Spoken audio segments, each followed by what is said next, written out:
Most people believe something about discipline that quietly sabotages their progress.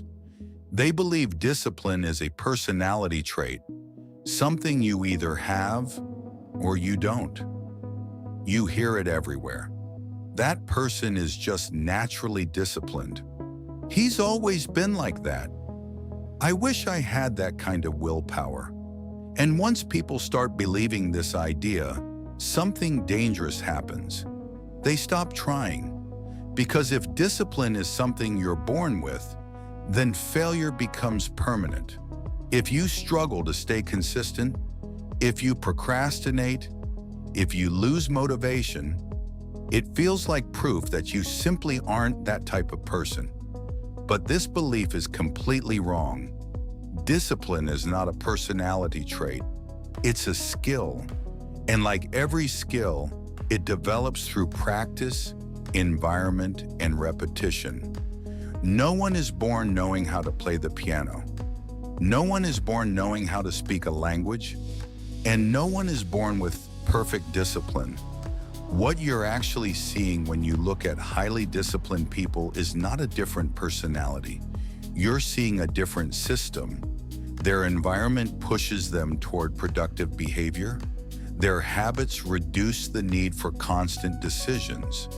And their routines remove many of the temptations that break focus. In other words, they are not relying on motivation.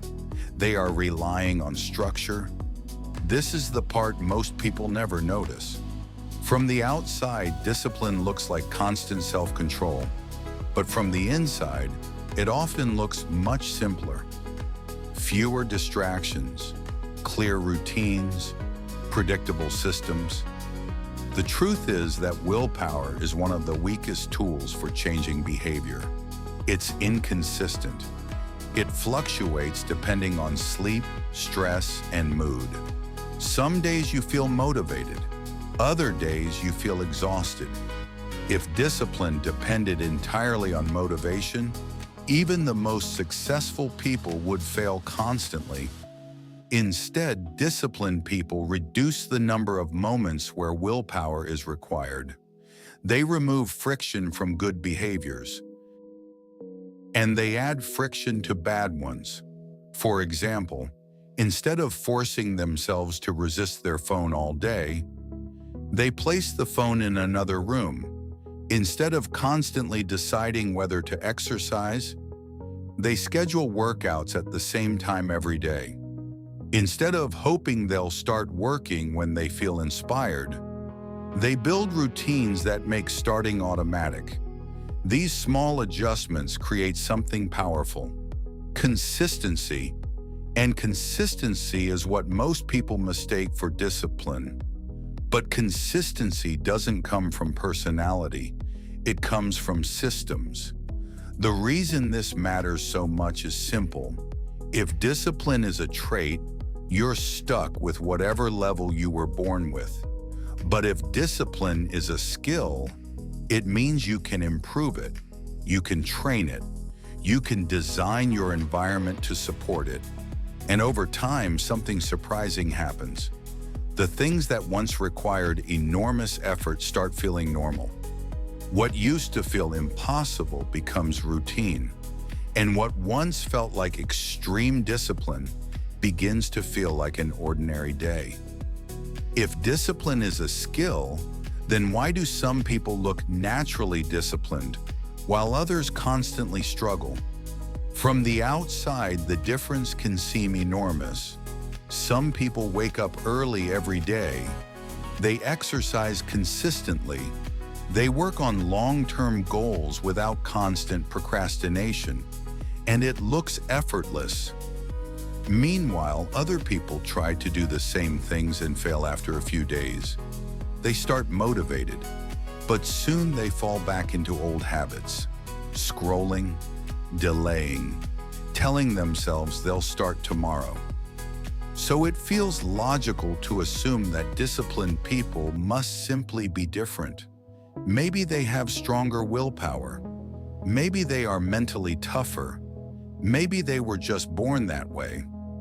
But when researchers study behavior closely, they find something surprising. Highly disciplined people don't actually rely on willpower as much as everyone else thinks. In fact, many of them experience less temptation, not more resistance. That sounds strange at first, but it makes sense when you look at how habits and environments work. Imagine two people trying to stay productive. One works in a quiet room with their phone turned off, a clear desk, and a specific task planned. The other works with their phone on the table, multiple tabs open, notifications appearing every few minutes, and no clear plan. Technically, both people need discipline, but the second person will need 10 times more willpower just to stay focused, because their environment is constantly pulling their attention away. And this is exactly what makes some people appear naturally disciplined.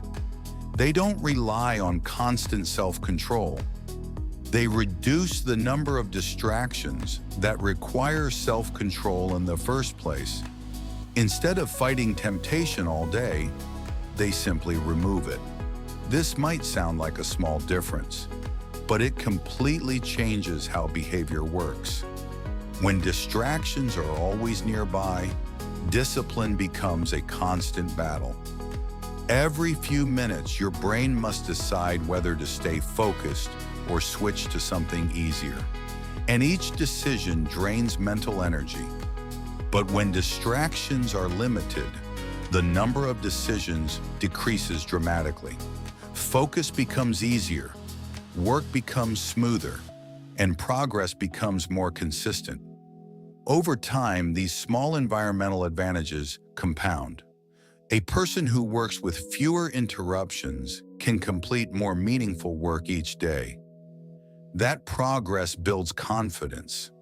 Confidence strengthens identity, and eventually the person begins to see themselves as someone who is disciplined. But the identity came after the behavior, not before it. This is an important point. Most people believe you must first become a disciplined person in order to act with discipline. But the reality works in reverse. You act in disciplined ways first.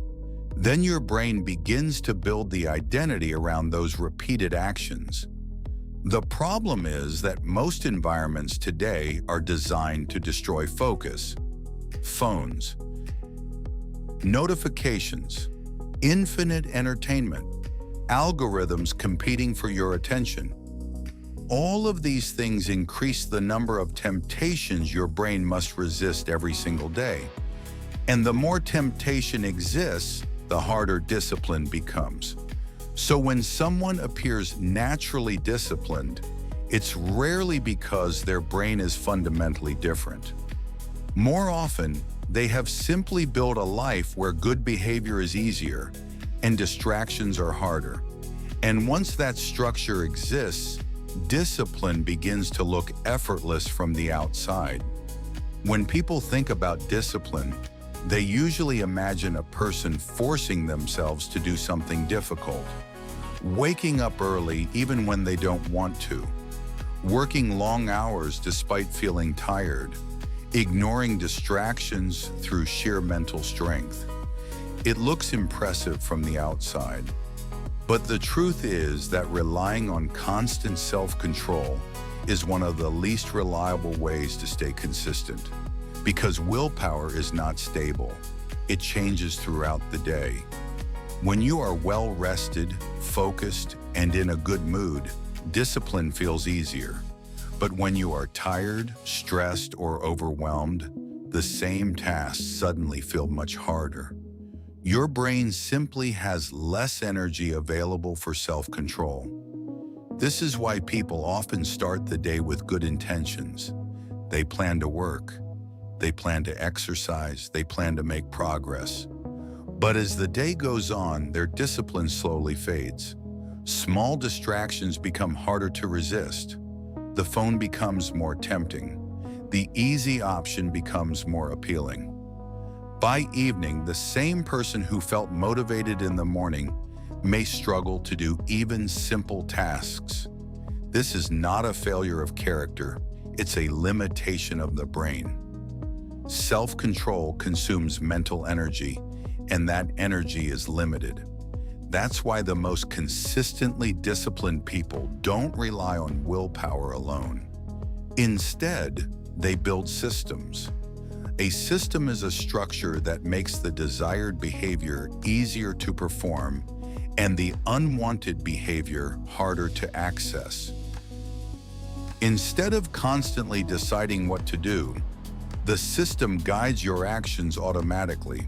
For example, someone who wants to exercise regularly might schedule workouts at the same time every day. After a few weeks, the decision disappears. The routine itself becomes the trigger. Someone who wants to avoid phone distractions might keep their phone in another room while working. The temptation is removed before the battle even begins. Someone who wants to write every day might open their document at the same time each morning. Over time, the brain begins associating that moment with the act of writing.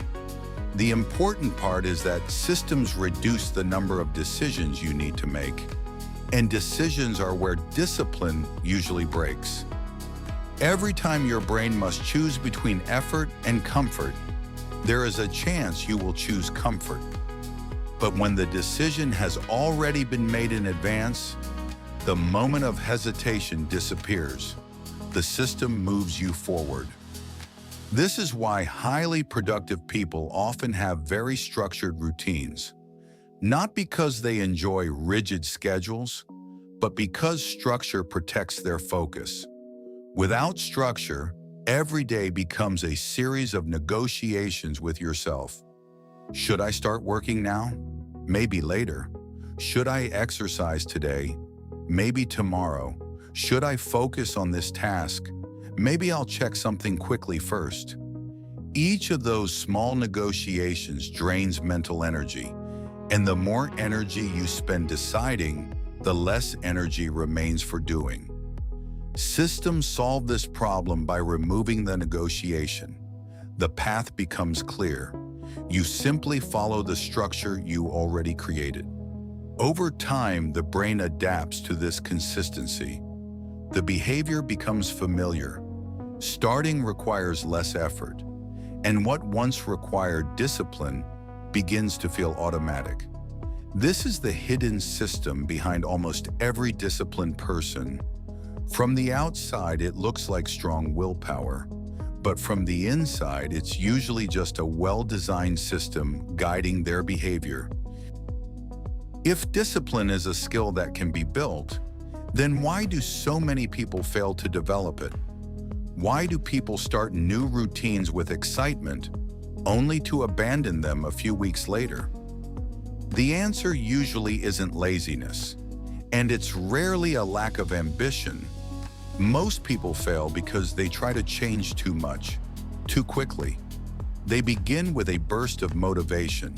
They decide they're going to wake up earlier, exercise every day, eat healthier, read more, work harder, and completely transform their lifestyle. On paper, it sounds impressive. In reality, it creates enormous pressure. Every new habit demands attention. Every change requires effort. And when too many changes happen at once, the brain begins to resist. Suddenly, the day feels exhausting, not because the tasks are impossible, but because there are too many decisions and too many adjustments happening at the same time. Within a few days, motivation begins to fade. The person misses one workout, then another. They skip a planned task. They fall back into an old habit. And once that happens, a familiar thought appears.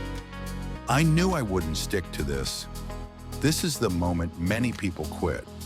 They interpret the failure as proof that they simply lack discipline. But the real problem was never discipline. It was the strategy. Discipline grows through consistency, not intensity. Small behaviors repeated daily are far more powerful than large efforts performed briefly. Imagine two different approaches. One person decides to completely change their routine overnight. They wake up 2 hours earlier, start an intense workout plan, eliminate all distractions, and try to work at maximum productivity every day. Another person changes just one thing. They wake up 10 minutes earlier, or they read one page of a book each day, or they write for 5 minutes every morning. At first, the second approach looks insignificant, but it has one major advantage. It's sustainable. The brain adapts more easily to small changes. The resistance is lower, and because the behavior is easier to maintain, it continues long enough to become a habit. Once a habit forms, it begins reinforcing itself. The behavior becomes familiar. The starting point feels natural, and slowly the habit can expand. 5 minutes becomes 10, 10 becomes 30. Small steps grow into meaningful routines, but the process only works if the early stage is manageable. When the starting point is too demanding, the brain perceives the change as a threat. It pushes back. Procrastination increases, motivation disappears, and eventually the entire plan collapses. This is why the most disciplined people rarely rely on dramatic transformations. Instead, they focus on building systems that are simple enough to repeat every day. They start small, they stay consistent, and over time, those small actions compound into powerful results. What looks like discipline from the outside is often just the accumulation of thousands of small decisions repeated over months and years. If discipline is not a personality trait, then the most important question becomes simple. How do you actually build it? The answer is not dramatic. It does not require extreme motivation, and it does not begin with a complete transformation of your life. Real discipline begins with something much smaller. It begins with control over small decisions. Every day, your brain is constantly choosing between two directions: the easier option and the more meaningful option. The easier option usually provides immediate comfort. Checking your phone, delaying work, choosing entertainment instead of effort. The meaningful option often requires a small amount of discomfort. Starting the task, continuing the work, doing something that benefits your future rather than your present moment. At first, these decisions feel insignificant. Choosing to focus for 10 minutes, writing one page, reading a few paragraphs. But each decision is teaching your brain something important. It is showing your brain which direction your life is moving. When you repeatedly choose the easier option, the brain adapts. Comfort becomes the default. Effort feels unnatural. But when you repeatedly choose the meaningful option, something different begins to happen. The brain slowly adjusts. The effort becomes familiar. The resistance becomes weaker. And what once felt difficult begins to feel normal. This is how discipline is built, not through one big decision, but through thousands of small ones. Each repetition strengthens the pattern. Each day of consistency makes the next day slightly easier. Over time, the identity begins to change. You no longer see yourself as someone trying to become disciplined. You begin to see yourself as someone who simply does what needs to be done. That identity shift is powerful, because once the brain believes a behavior is part of who you are, it stops resisting it. You are no longer forcing yourself to act differently. You are acting in alignment with the person you have become. This is why discipline eventually feels effortless for some people. not because it was always easy, but because they practiced it long enough for their brain to adapt. The routines became normal, the habits became automatic, and the decisions that once required effort became part of daily life. The most important thing to understand is that discipline is not something reserved for a small group of exceptional people. It is a skill available to anyone willing to train it, slowly, consistently, and intentionally, the same way any other skill is developed. And once that skill begins to grow, something else begins to change as well. Your sense of control, your ability to follow through, your confidence in your own decisions, because the more disciplined your actions become, the more your life begins to move in the direction you choose. Not the direction of distractions, not the direction of comfort, but the direction of your goals.